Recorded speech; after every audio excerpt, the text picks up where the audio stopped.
Ayan, Merry Christmas everyone dyan sa mga kamag-anak at kaibigan ko dyan sa Pilipinas, pati sa New York, sa New Jersey. Merry Christmas to each and every one of you. Nangila ko nakapaligo, alas 2 na yata ng madaling araw. Bueno, papakita ko sa inyo yung pinaghirapan ko, prepare ko para sa Christmas party namin bukas ng mga pamangking ko at saka ng pinsan. Tingnan nyo to, ha? Siyempre, sa bahay dapat hindi nawawala ang Bible. Ayan. Nag-prepare na ako ng mga gifts.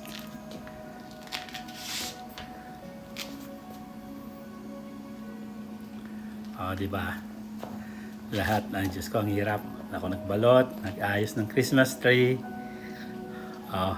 Ang team natin ngayon is gold for a prosperous New Year and Christmas. Para sa maganang Pasko at bagong taon.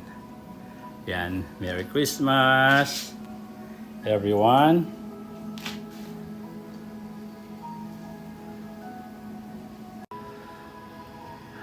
Ito naman yung divider ng kitchen and ng living room. May nakita ko dyan. There's no place like home. Of course. So yan.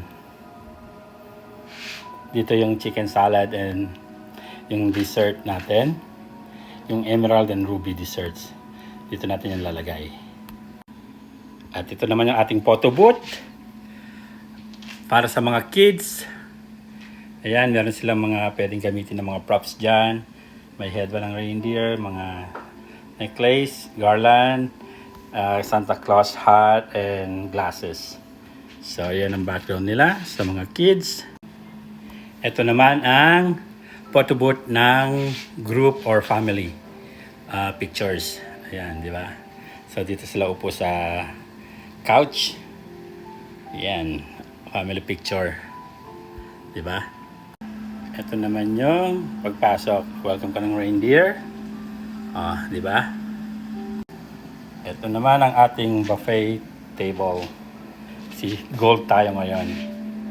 Dito natin lalagay mga food tomorrow. Wise men will seek him. And of course, si Max and Rusty bukas na costume. Bagong paligo Di ba?